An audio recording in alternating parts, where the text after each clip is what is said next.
पुढील कार्यक्रम प्रसारित करणारे आहेत जॉयस्मेर मिनिस्ट्रीचे मित्र आणि भागीदार.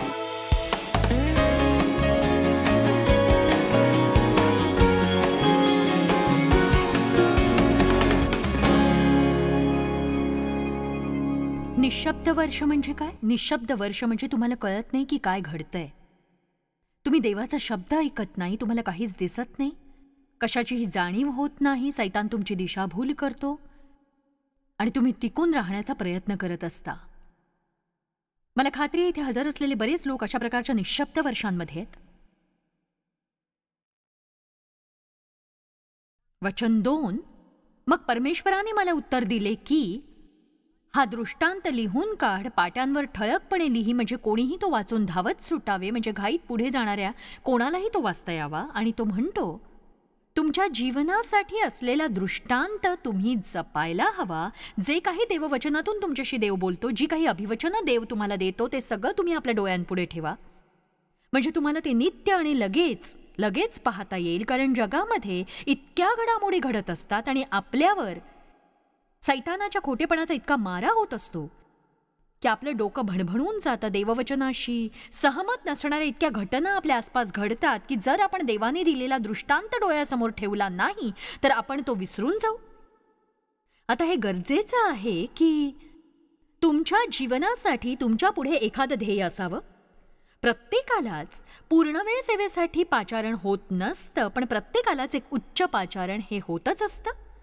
प्रत्येकाला वाढण्यासाठी पाचारण झालेलं असतं. कदाचित तुमचं ध्येय असेल कर्जमुक्त होणं, तुमचं ध्येय असेल स्वतःमध्ये बदल पाहणं. तुमच्या जीवनात काही गोष्टी या देववचनाविरुद्ध असतील ज्या तुम्हाला बदलायच्या असतील. कदाचित तुम्ही रागीट व्यक्ती असाल, तुमचं ध्येय असेल आनंदी आणि शांत राहून आपल्या जीवनाचा आस्वाद घेणं. आणि कदाचित तुम्हाला अभिनेता किंवा अभिनेत्री बनायचं असेल, किंवा तुम्हाला गायक उपदेशक बनायचं असेल, किंवा सुवार्तिक बनायचं असेल. तुमचं ध्येय काही असो, मला आशा आहे की तुमच्या जीवनाचं काही ना काही ध्येय तर असेलच आणि तुम्ही ते ध्येय आपल्यासमोर ठेवायला हवं. कारण सैतान स्वप्नचोर आहे. तो नेहमी आपली स्वप्न पायदळीत उडवतो किंवा अशा गोष्टी घडवतो ज्या अकाली जन्मलेल्या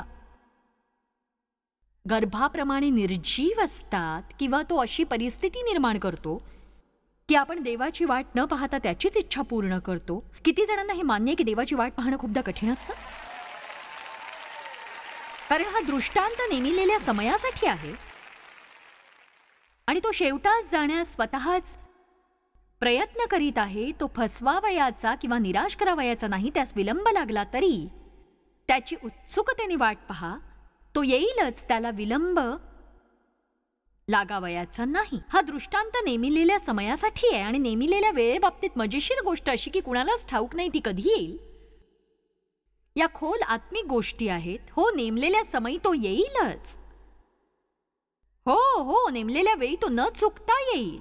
आपण उत्साहित होतो या विचाराने की आपल्याला देवापासून वचन मिळालंय, पण खरं तर आपल्याला काहीच माहित नसतं की तो नक्की पुढे काय करणार आहे, केव्हा येणार आहे. त्याला वाटतं आपण स्वतःला त्याच्यावर सोपवावं.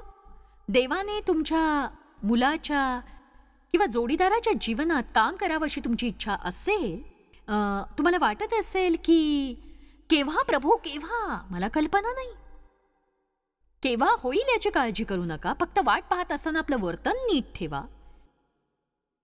हे तुमच्या लक्षात राहावं म्हणून पुन्हा सांगू का मी तुम्हाला?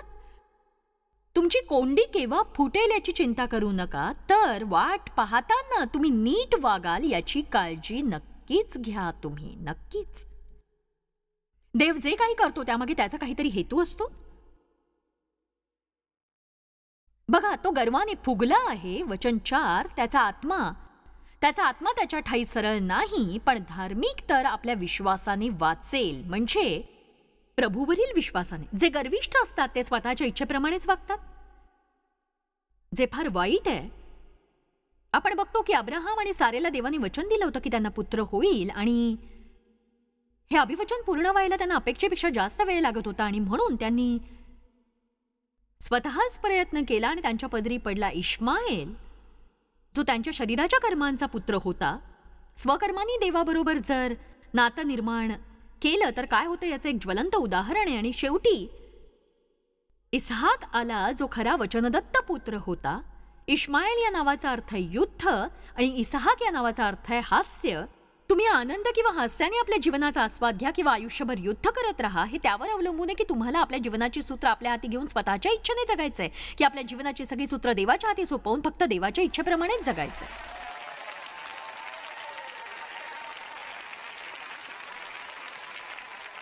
बायबल म्हणते इब्री 10 मध्ये की जेव्हा आपण माघार घेतो तेव्हा देव प्रसन्न होत नाही, कारण तो योग्य समयी कार्य करतो आणि त्याची इच्छा असते की वाट पाहताना आपण माघार घेऊ नये.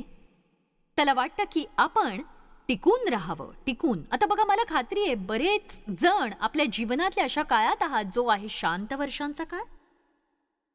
असं म्हणूया तुम्ही वादळात सापडलेल्या बोटीत आहात आणि येशू बोटीच्या तळाशी झोपलाय. तुम्हाला कळत नाहीये की अशा प्रसंगात तो तुम्हाला काहीच कसं सांगत नाहीये, तो तुमच्याशी बोलत का नाही. काही वर्षांपूर्वी मी प्रभूला या विषयीच काही सांगत होते. मी म्हटलं, प्रभू, गेल्या कित्येक दिवसात तू काहीच ऐकलं नाहीस, तू मला काही का सांगत नाहीयेस. माझ्या मनात विचार आला, बातमी नाही, हीच चांगली बातमी आहे. आणि मी म्हटलं, प्रभूची स्तुती असो, मी आता तेच करीन जे मी करत होते. जर तुम्ही खूप काळ देवापासून काही ऐकलं नसेल तर तेच करत राहा जे देवाने तुम्हाला मागच्या वेळी सांगितलं होतं. आमेन. जर प्रभूला काही सांगायचं असेल तर ते तो नक्कीच सांगेल. देवाचा प्रत्येक सेवक किंवा सेविका जे बायबलमध्ये आहेत, माझ्या माहितीतली प्रत्येक व्यक्ती जी देवाच्या राज्यात लक्षणीय असं कार्य करते किंवा त्यांच्या जीवनात देवाने लक्षवेधी कामगिरी केलेली आहे, त्यांना आपल्या जीवनातही निःशब्द वर्ष ही सोसावी लागलीच. देवाने मला 1976 मध्ये सेवेत बोलावलं आणि साधारण मार्च किंवा एप्रिल महिना असेल तो, देवाने माझ्या जीवनाला फार अद्भुत रीतीने स्पर्श केला जेव्हा मी त्याला हाक मारली होती. आणि त्यानंतर देवाबरोबरचं माझं नातं पूर्वी कधी नव्हतं इतकं घनिष्ठ बनलं. आणि जरी मी चर्चला जाणारी ख्रिस्ती होते आणि मला देवाविषयी सगळं ठाऊक होतं, मला देवाची पूर्ण ओळख नव्हती. आणि हाच मुख्य फरक आहे. देवाला ओळखण्यासाठी आपण त्याचं वचन पाळून त्याचा चांगुलपणा आणि विश्वासूपणा चाखायला हवा. देवाचा अनुभव घेताना तुम्ही जे शिकता ते खरंच अद्भुत असतं. जेव्हा मी माझा पहिला संदेश ऐकला जो कॅसेटमध्ये होता, त्याचं नाव होतं cross over to the other side. मी एका वचनावर कुणालाच माझी रुची कायम ठेवून तासभर संदेश देताना कधी ऐकलं नव्हतं. खरं तर मी कुणालाच तासभर संदेश देताना कधी ऐकलं नव्हतं. आम्हाला मोठे संदेश मिळत नव्हते आणि आम्हाला मिळायचा संदेशांचा अल्पोपहार. आणि माझ्यासाठी हे अद्भुत होतं की कोणीतरी तासभर शिकवूनही माझी रुची कायम राखील. आणि मला देवाचं पाचारण झालं जेव्हा मी निजण्याच्या तयारीत होते. हे अद्भुत असतं. तुम्ही आपल्या कामात असता किंवा आपली नेहमीची कामं करत असता आणि प्रभूला तुम्ही हवे असता, तेव्हा तुम्हाला ते नक्की कळवतो. मी माझा बिछाना घालत होते आणि असं नव्हतं की मी माझा आवाज ऐकला होता किंवा स्वप्न पाहिलं होतं किंवा दृष्टांत पाहिला होता. पण एक सांगू शकते, तेव्हा माझं हृदय देवाची सेवा करण्याच्या अनिवार्य इच्छेने भरलेलं होतं. एक उकळणारी अशी इच्छा होती ती. त्याच वेळी माझ्या मनात विचार आला आणि मला खात्री आहे देवानेच ते माझ्या मनात घातलं होतं. एके दिवशी मी जगभर जाऊन देववचन शिकवेन आणि माझी एक मोठी शिक्षण सेवा असेल जी लोकांना ख्रिस्ताकडे आणील. आणि त्या दिवसापासून ते या दिवसापर्यंत, ज्याला आता खूप खूप खूप वर्ष झालीत, ती उकळणारी इच्छा मला कधीही सोडून गेली नाही. ती इच्छा मला प्रेरणा देते, इच्छा राज्य करते. तीव्र इच्छेने प्रेरित होऊन आपण काय करतो ते महत्वाचं असतं. म्हणूनच असं म्हणणं मूर्खपणाचं आहे की मला हे करता येत नाही, ते करता येत नाही, मला काहीच करता येत नाही. घर स्वच्छ करण्याची तुम्हाला तीव्र इच्छा झाली की तुम्ही ते नक्कीच स्वच्छ कराल. कर्जमुक्त होण्याची तुमची तीव्र इच्छा असेल तर तुम्ही नक्की कर्जमुक्त व्हाल.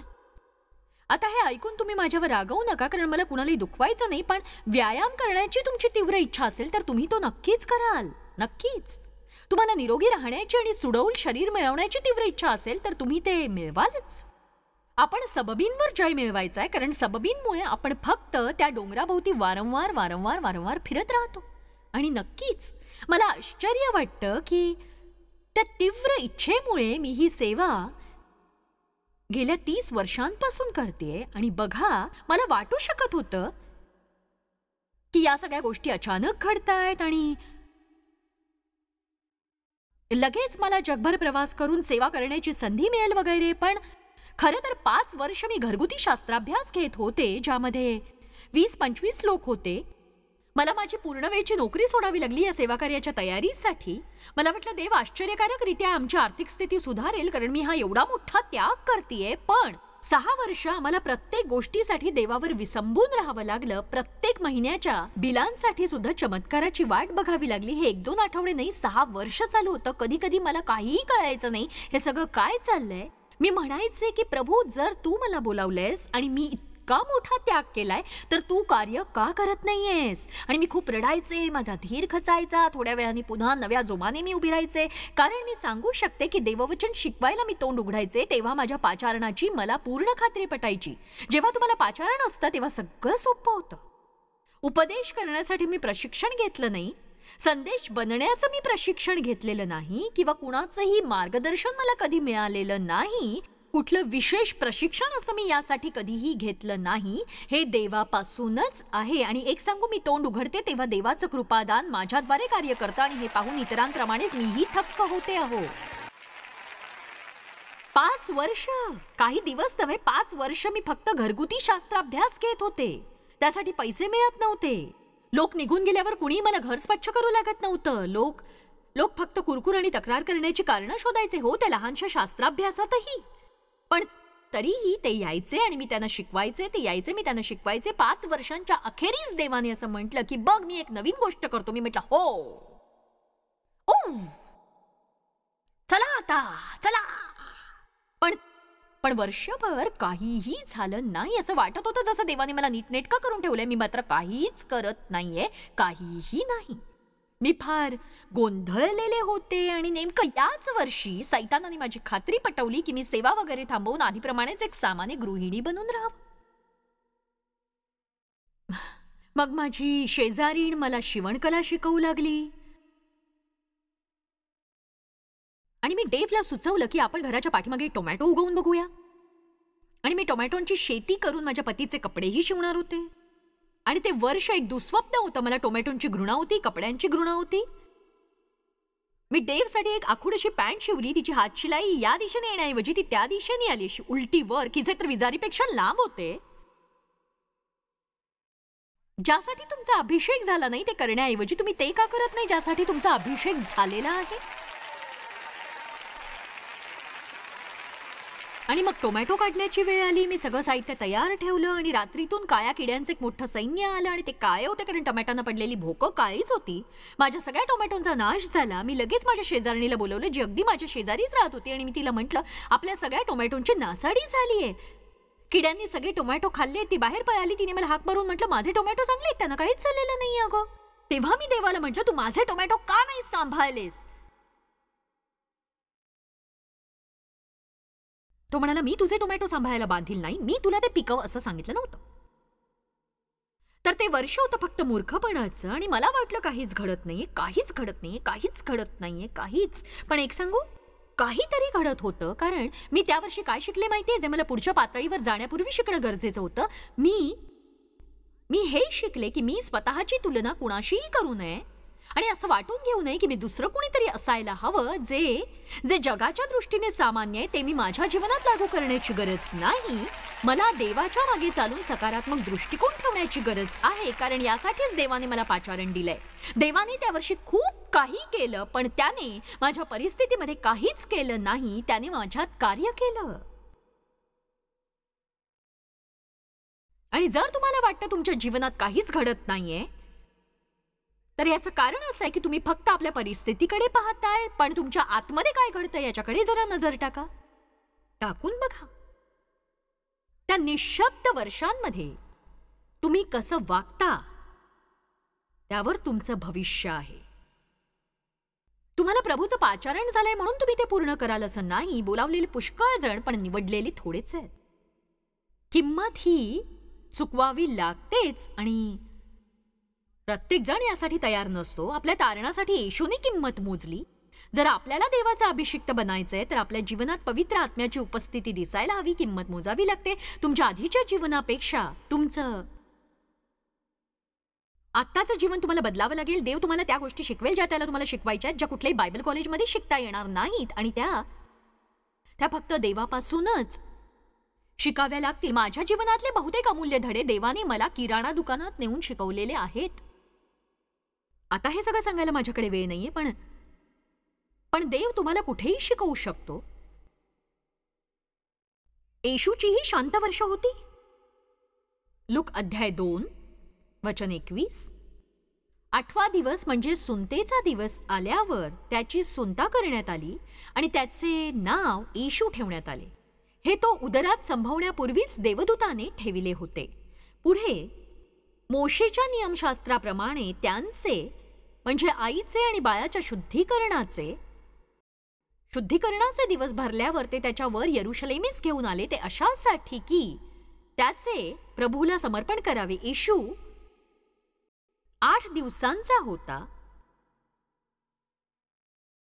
जर तुम्ही वचन 39 वाचलं तर ते म्हणतं की नंतर प्रभूच्या नियमशास्त्राप्रमाणे सर्व काही पुरे केल्यावर ते गालिलातील आपले गाव नासरेत येथे निघून गेले. मी वाचलं लूक अध्याय 2 वचन 39. आता वचन 40. तो बाळक वाढत वाढत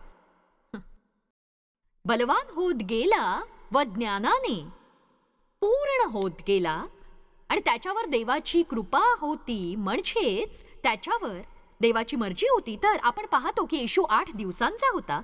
आणि ही लक्षणीय गोष्ट आहे की येशू 12 वर्षांचा होईपर्यंत आपल्याला बायबलमध्ये यानंतर येशूविषयी एकही शब्द वाचायला मिळत नाही.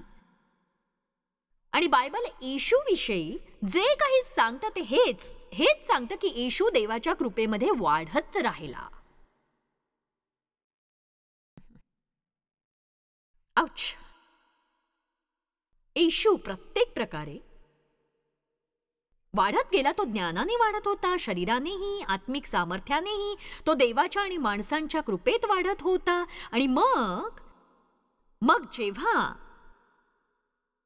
जेव्हा तो 12 वर्षांचा झाला, आता वाचूया वचन 42. तेव्हा ते सणाच्या प्रथेप्रमाणे तिथे गेले आणि मग सणाचे दिवस संपल्यावर ते परत जाण्यास निघाले. तेव्हा तो मुलगा येशू यरुशलेमीत मागे राहिला आणि हे त्याच्या आईबापांना कळले नाही. आणि 3 दिवसांचा प्रवास केल्यावर त्यांच्या लक्षात आले की घरी परतण्याच्या वाटेवर येशू त्यांच्यासोबत नव्हता आणि ते कोणत्याही आईवडिलांप्रमाणे काळजीत पडले आणि ते त्याला शोधत माघारी गेले. आणि जेव्हा तो सापडला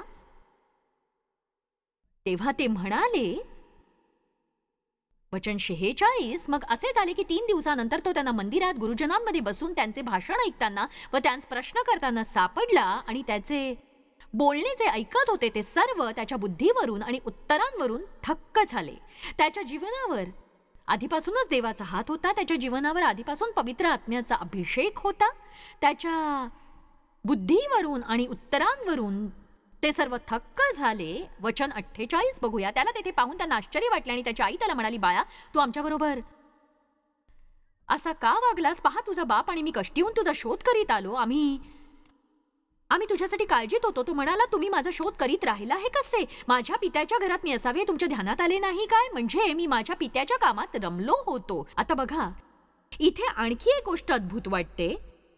प्रभू येशूचं वय काही पित्याच्या कामात रमण्याचं नव्हतं, कारण ते त्याला घरी घेऊन गेले आणि त्यानंतरची 18 वर्ष तो तिथेच राहिला. आणि बायबल असं म्हणतं की तो वाढत गेला. बघा, आत्ताची जबाबदारी तुम्हाला घ्यावीशी वाटते ती घेण्यात काही गैर नाही. तुम्ही ती सहजपणे घेऊ शकता जेव्हा तुम्हाला देवाचं पाचारण होतं किंवा जी जबाबदारी देव तुमच्यावर सोपवतो त्या जबाबदारीने भारून जाऊन तुम्ही ते घेऊ शकता. पण देवाच्या इच्छेविरुद्ध काही करू नका. दैहिक इच्छांवर ताबा मिळवा. प्रत्येक गोष्ट देवाच्या वेळेत करा. मला नेमकं काय सांगायचं ते समजतंय का तुम्हाला? अवेळी जन्म घेणं हे फारच सोपं असतं, किंवा निराश होऊन वस्तू इकडे तिकडे फेकून देऊन माघार घेणंही सोपं असतं. एक सांगू का मी तुम्हाला? माघार घेण्यासाठी विशेष कौशल्य लागत नाही. कोणीही ते करू शकतं.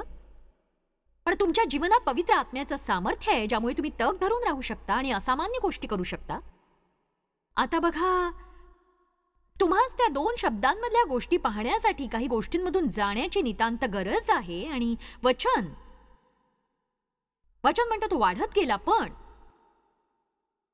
बघा, वाट पाहण्यामागील यातना या समजण्याच्या पलीकडच्या असतात. पित्याच्या कामाविषयी प्रभूला असलेली उत्सुकता आपल्या समजण्या पलीकडची आहे. पण तरीही तो आपल्या आईवडिलांसोबत नासरेथास गेला. वचन 51 म्हणतं, आणि तो त्यांच्या बरोबर खाली नासरेथास गेला. आणि मला हे आवडतं, आणि तो सवयीनुसार त्यांच्या आज्ञेत राहिला. बघा, देवाने आपल्याला इतर कुणावरही अधिकार देण्यापूर्वी आपण सध्या आहोत त्या अधिकाराखाली कसं राहायचं याची स्वतःला सवय करून घेतली पाहिजे. आणि प्रत्येकानेच ते शिकायला हवं. हो, आता मी इथे येऊन तुमच्याशी काही बोलणार आहे, कारण मला काय म्हणायचं ते तुम्हाला चांगलं कळेल.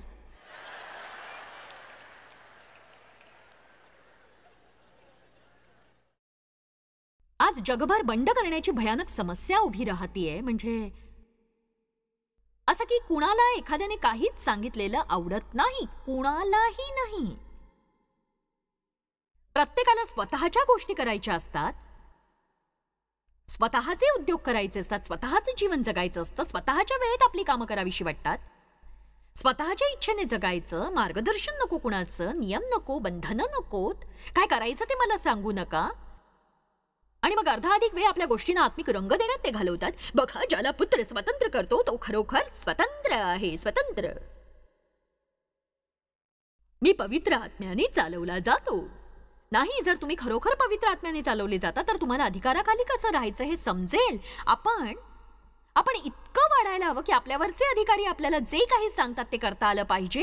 आणि आपल्याला ते आवडत नसलं तरीही, इथे मी पाप करण्याच्या गोष्टींविषयी बोलत नाहीये, पण जरी तुम्ही त्यांच्याशी सहमत नसाल, तुम्ही आपल्या मुखावर स्मित हास्य ठेवून चांगल्या वृत्तीने ते करायला हवं की थोडं थांबा, माझं झालेलं नाही. आणि आपण त्यांच्या पाठीमागे काहीही बोलता कामा नये.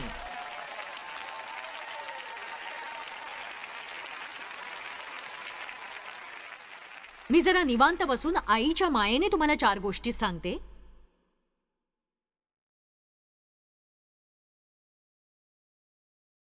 बघा, जी दुसरी गोष्ट देवाने केली ती माझ्या सेवेच्या पुढच्या पातळीवरची होती. जेव्हा मी माझ्या चर्चमध्ये काम करत होते, ते एक नवीन चर्च होतं. मी 36 वर्षांची होते. त्या चर्चमध्ये पायक म्हणून नियुक्ती केलेली अशी व्यक्ती 26 वर्षांची होती. जेव्हा तुम्ही 26-36 वर्षांची असता तेव्हा तुम्हाला बरंच शिकायचं असतं. तुम्हाला वाटतं तुम्हाला सगळं कळतं, पण तुम्हाला काही एक कळत नसतं. आणि माझं वाचाळ तोंड होतं. आम्ही दोघेही एकाच चर्चमध्ये होतो. आणि तो पायकही माझ्यासारख्याच व्यक्तिमत्वाचा होता. आणि तुम्हाला इतकं सांगणं पुरेसं आहे की अनेक वर्ष आमच्यात खूप भांडणं व्हायची, झगडे व्हायचे, वाद. पण त्याने आणि त्याच्या पत्नीने मला आशीर्वाद दिला आणि स्त्रियांचा एक बायबल अभ्यास सुरू करून दिला. आणि तो वाढत जाऊन दर आठवड्यात 400 स्त्रिया येऊ लागल्या. पुढे रेडिओवरच्या एका स्टेशनवर आमचा कार्यक्रम सुरू झाला. आणि पुढे 5 वर्षांनंतर देवाने मला पूर्व, पश्चिम, उत्तर, दक्षिण जायला सांगितलं. तिथून पुढे बाकीचा इतिहास सुरू झाला. आणि बघा, एका रेडिओ स्टेशनचं रूपांतर 8 आणखी स्टेशनमध्ये झालं. आणि शेवटी 150 झाले. आणि आम्ही साप्ताहिक टीव्हीवर आलो, मग दैनंदिन टीव्हीवर आलो. आणि असं हे वाढत गेलं. आणि आता आम्ही 35 वर्षांनंतर इथे आहे. पण इतक्या कालावधीनंतर इथे यायला मला कशातून जावं लागलं हे सांगायला माझ्याकडे काहीही शब्द नाहीयेत. नुसतं असं बसून म्हणणं सोपं. जॉयस सारखं माझं सेवाकार्य असतं तर किती बरं झालं असतं. असं बोलून काही होणार नाही. त्या स्त्रीसारखी मी सडपातळ असते तर किती बरं झालं असतं. नुसतं बोलून तुम्ही सडपातळ होणार नाही आहात. मला खरोखर असं वाटतं की मी 71 वर्षांची असेन तेव्हा डेव सारखंच मी दिसायला हवं. सदिच्छांमुळे त्याला हे मिळालेलं नाही. गेल्या 50 वर्षापासून तो मेहनत घेतोय, तो प्रमाणात जेवतो, तो आनंदी असतो, तो चिंता करत नाही, तो इतरांना मदत करतो. जितका अधिक तुम्ही देवाच्या आज्ञेप्रमाणे वागता तितका अधिक तुम्ही देवाच्या दृष्टीने सुंदर होता.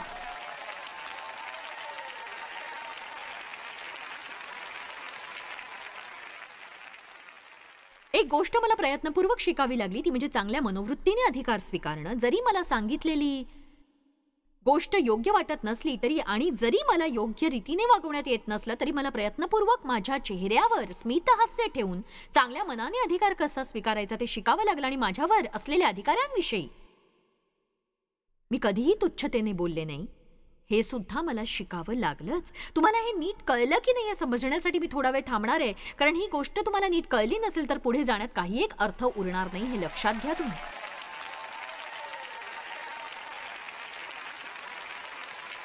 किती जण अशा अधिकाऱ्यांखाली काम करताय ज्यांच्याशी तुमचं पटत नाही किंवा तुम्हाला काम करणं खरंच कठीण जातंय, सांगा मला.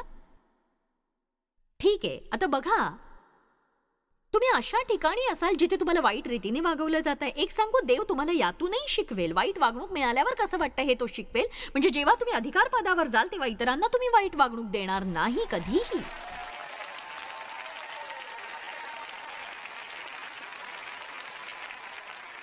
आश्चर्य वाटण्याजोगी गोष्ट मी तुम्हाला कधी सांगितली आहे का? देवाला ठाऊक आहे की कसं शिकवायचं ते.